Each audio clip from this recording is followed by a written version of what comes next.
দেশবাসী, নেট দুনিয়ার সংযুক্ত প্রিয় দেশবাসী, আমি মহান আল্লাহ রাব্বুল আলামিনের শুকরিয়া আদায় করার পাশাপাশি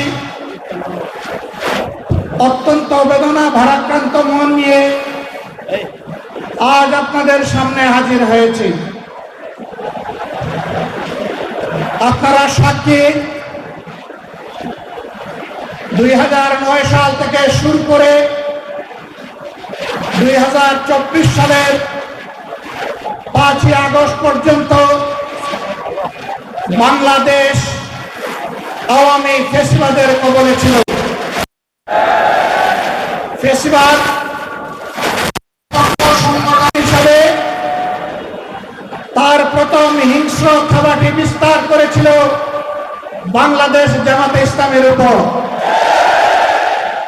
সকল শীর্ষ নেতৃবৃন্দকে এক এক করে তারা বন্দী করেছিল। প্রথম দফা বন্দী হওয়ার পর প্রিয় সংগঠন এটিএম আজহারুল ইসলামের উপর সেই সময়ের গুরু দায়িত্ব তুলে দিয়েছিল। ভারপ্রাপ্ত সেক্রেটারি জেনারেল হিসাবে সংগঠনকে তিনি নেতৃত্ব দিচ্ছিলেন। পথের কাঁটা সরানোর জন্য বাকিদের ধারাবাহিকতায় ষড়যন্ত্র অব্যাহত রেখে তাকেও গ্রেফতার করা হলো। এক এক করে 13টি বৎসর অতিবাহিত হয়েছে। কারাগারের অন্ধকার প্রকোষ্ঠে তিনি আছেন। এখনো তিনি মুক্ত হননি। বাংলাদেশ ফ্যাসিবাদ থেকে মুক্ত হলো। আমাদের প্রশ্ন, ফ্যাসিবাদের সবচেয়ে কঠিন সাক্ষী আজহারুল ইসলাম সাহেব মুক্ত হলেন না কেন? কোন জিনিস তাকে এখনো আটকে রাখতে বাধ্য করেছে? কেন এই বৈষম্য? আমরা তো নিজের থেকে নেতৃবৃন্দের মুক্তির দাবি জানিয়েছিলাম, এই উদারতা আমরা দেখিয়েছিলাম, উদারতা আমরা দেখিয়ে দেব।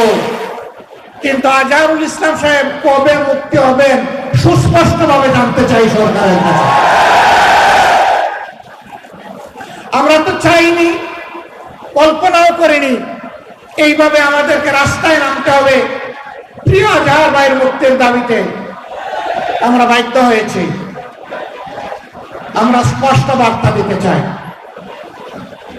তার মুক্তি না হওয়া পর্যন্ত এই সমাবেশ প্রথম নয়, শেষও নয়।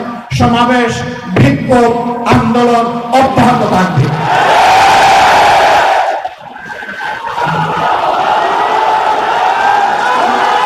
আমরা আশা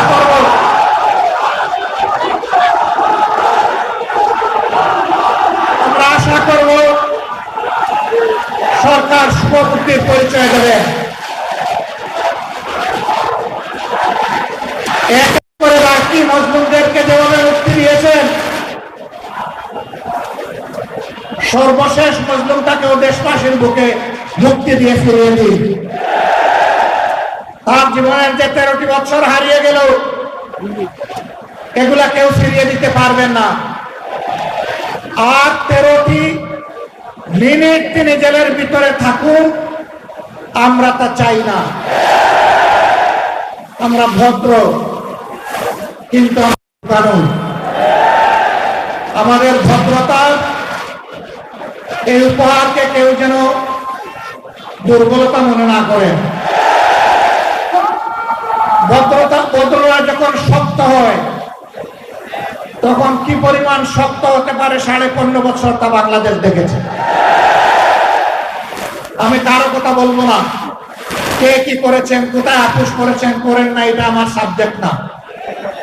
কিন্তু মহান আল্লাহর পর ভরসা করে মহান আল্লাহকে সাক্ষী রেখে বলছি 15.5 বছর মহান আল্লাহর দেওয়া শক্তির কারণে, মহান আল্লাহকে ভয় করার কারণে বাংলাদেশ জামাতে ইসলামী কোনো অপশক্তির কাছে কখনো মাথা নত করেননি। জীবন দিয়েছে, আপোষ করেনি।